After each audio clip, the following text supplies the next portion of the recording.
యేసేవారు ఒక కనుమరుగు వచ్చి పిలాతు యొద్దకు వచ్చి యేసు దేహమును తమకు ఇమ్మని అడగగా పిలాతు దానిని అతనికి అప్పగించి ఆజ్ఞాపించింది. యేసేపు తన దేహమును తీసుకుని శుభ్రమైన నారబట్టతో చెప్పి తాను రాతిలో తొలిపించుకొని కొత్త సమాధిలో దాన్ని సమాధి ద్వారములకు పెద్ద రాయి పొందించి వెళ్ళిపోయింది. మగ్ధలేని మరియు అక్కడనే సమాధికి ఎదురుగా కూర్చొని మరునాడు అనగా సిద్ధపరచు దినమునకు మరుసటి దినమున ప్రధాన యాజకులను పరిచయులను పిలాతు యొద్దకు వచ్చి, అయ్యా, ఆ వంచకుడు సజీవుడై ఉన్నప్పుడు 3 దినములైన తర్వాత నేను లేచిదనని చెప్పినని మాకు జ్ఞాపకం అన్నది. కాబట్టి మూడవ దిన పర్యాంతము సమాధిని భద్రం చేయడం కార్యక్రమిస్తున్నాను. ఆ శిశువులు వచ్చి వారిని ఎత్తుకొని పోయి ఆయన ముదులలో నుండి లేచినని ప్రజలతో చెప్పింది. అప్పుడు మొదటి వచ్చిన కంటే కడపటి వచ్చిన కావలి వారు ఉన్నారు కదా, మీరు వెళ్ళి మీ చేతనంతో మట్టుకు సమాధిని భద్రము చేయడం వారితో చెప్పి వారు వెళ్ళి కావలి వారిని కూడా ఉంచుకొని రాతికి ముద్ర వేసి సమాధిని భద్రము చేసి. ఆమేన్. దేవుని మాటలు మన ఇంట్లో దీవించిన దాకా ఆమె చెడు అందరూ ఆమేన్. చిన్న పల్లవి పాడిన తర్వాత వాక్యాన్ని పడుతున్నాం.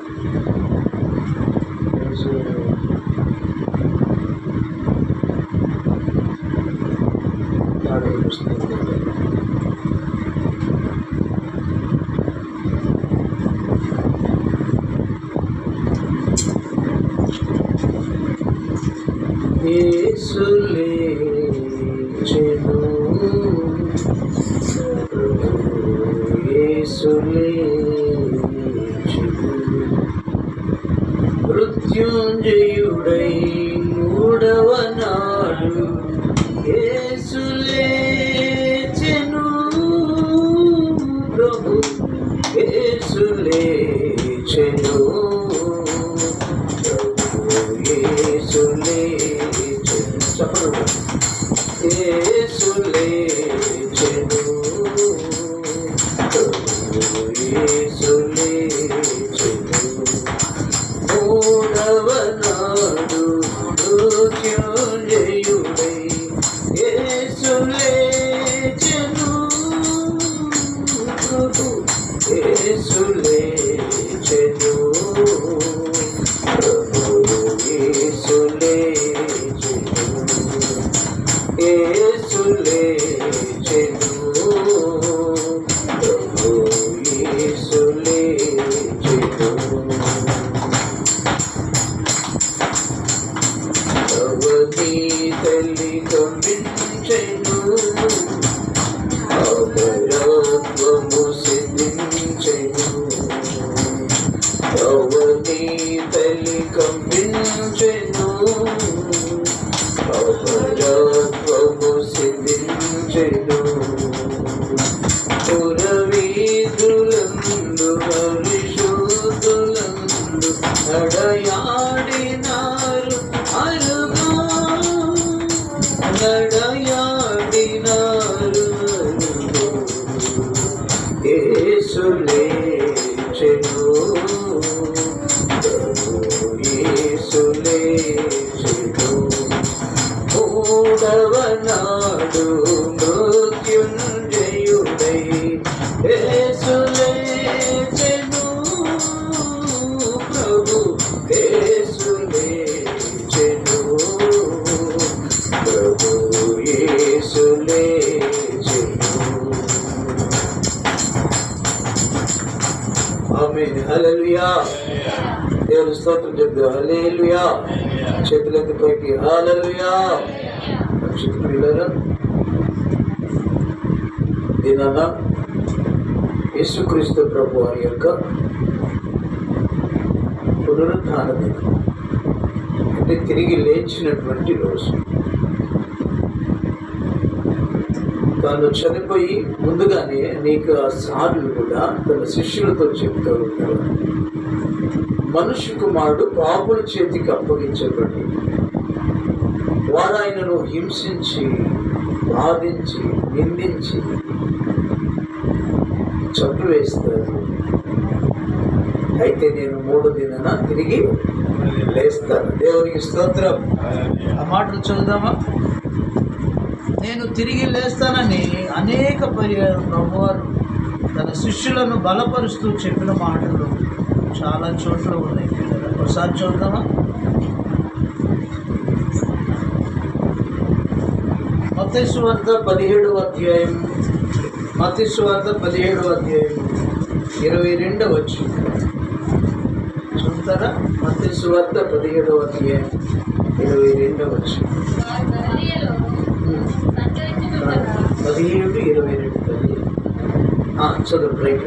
ఓకే. వారు గలీలీలో సంచరించుచుండగా యేసు మనుష్య కుమారుడు మనుష్యుల చేతికి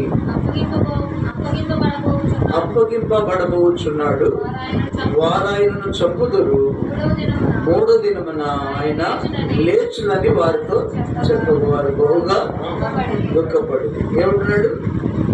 శిష్యులతో చెప్తున్నాడు, మనుష్య కుమారుడు మనుషుల చేతికి అప్పగించబడబోతున్నాడు, వారు ఆయనను చంపుతారు, అయితే 3వ దినాన నేను ఆయన లేచునని వారితో ముందుగానే చెప్తున్నాడు. మనుషుల చేతికి, పాపుల చేతికి మనుష్య కుమారుడు అప్పగించబడతాడు, వాళ్ళు ఆయన కొడతారు, ఆయన చంపుతారు, సిలువ వేస్తారు, అయితే ఆయన 3వ దినాన తిరిగి లేస్తాడని చెప్పేసి నేను తిరిగి లేస్తానని ముందుగానే చెప్పాడు. మరొక వచ్చిన చూద్దాం. 20వ అధ్యాయం 15వ వచనం. మత్తయి సువార్త 20వ అధ్యాయం 15వ వచనం.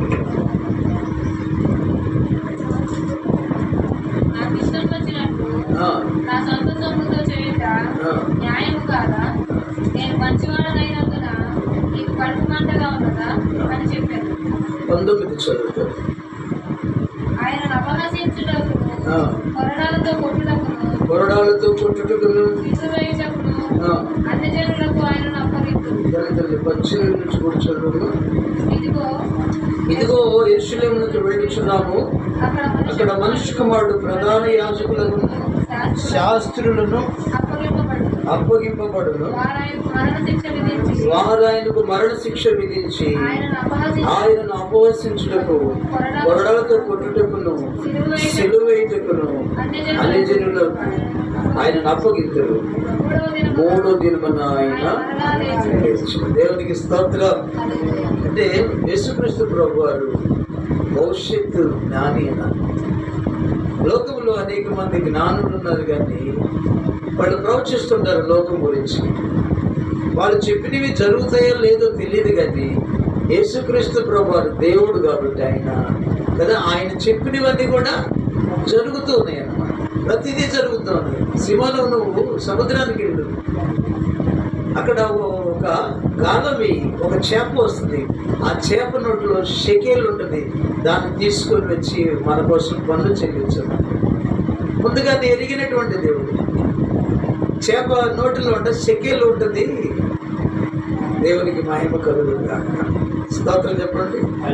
ఎంత గొప్ప దేవుడు, ఎంత మంచి దేవుడు, ఎంత గొప్ప దేవుడు. భవిష్యత్తు ఎరిగినంటే దేవుడు అంట భూత, వర్తమాన, భవిష్యత్ కాలాలు అంటే జరుగుతున్నది తెలుసు, జరగబోయేది తెలుసు, జరిగింది కూడా. 3 కాలాలు, ప్రజెంట్, ఫ్యూచర్ కదా, పాస్ట్ టెన్స్. భూత, వర్తమాన కాలాలు, భవిష్యత్ కాలాలు అన్నీ కూడా తెలిసినటువంటి గొప్ప దేవుడు. మనకైతే తెలియదు కదా, మనకు తెలుసా? మరో నిమిషం మనం నడుస్తూ వెళ్ళిపోవచ్చు. ఇప్పుడు ఇక్కడ వాక్యం చెబుతుంది, నేను వెళ్ళిపోవచ్చు. దేవునికి స్తోత్రం. మనకైతే ముందు విషయాలు తెలియదు, మరో నిమిషం ఏం తెలియదు. అందుకే దేవుడు మీరు నీటి మీద బుడగ లాంటివాడు, గట్టి పువ్వు లాంటివాడు. మీరు ఇంతలో ఉండి అంతలో మాయమే ఆవిరి లాంటి వారని చెప్పాడు. దాటిపోవు నీడ లాంటి వారం అంట మనం. కాబట్టి మనం మరుక్షణం మంది కాదు, మన ఏంటంటే మరుక్షణం మంది కాదు. కాబట్టి మనం ఆ మరుక్షణం కోసం సిద్ధపడి ఉండాలి. పిలిచాడు అనుకో ఆ మినిట్లో మనం వెళ్ళిపోవాలి. ఈ లోకంలో ఉండటానికి నేను రాను అంటానికి కుదురుతా? ఆయన పిలిచాడు అనుకుంటా రాను ఆయన అంటే నేను రాను ప్రభా ఇక 4 రోజులు ఉండాలంటే కుదురుతా? నో ఛాన్స్ లేదు. నీకు కొన్ని సంవత్సరాలు అవకాశం ఇచ్చారు భూలోకంలో నువ్వు జీవించడానికి. లోకానికి వచ్చింది ఏంటో తెలియక నీ ఇష్టానుసారంగా బ్రతికామంటాడు. కాబట్టి మరుక్షణం మనకు తెలీదు, మన దేవునికి అన్నీ తెలుసు కదా.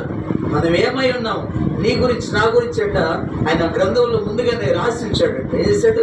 గ్రంథంలో నువ్వు పుట్టినది మొదలుకొని గిట్టేంత వరకు, ఆ తర్వాత భవిష్యత్తు కూడా ఆయన నీ గురించి రాసినటువంటి దేవుడు. ఆయన తల్లి గర్భములోని నిన్ను చూచినవాడు, నీ గురించి ఎరిగినవాడు, నా గురించి తెలిసినవాడు మన ప్రభువైన యేసుక్రీస్తు. దేవునికి స్తోత్రం. కాబట్టి మనం జాగ్రత్తగా ప్రతి నిమిషానికి జాగ్రత్తగా ఉండాలి. మనం అశాశ్వతమైనటువంటి వారు, శాశ్వతమైన దేవుని దగ్గరికి వెళ్ళాలంటే ఆ నిమిషం కోసం మనం సిద్ధపడాలి.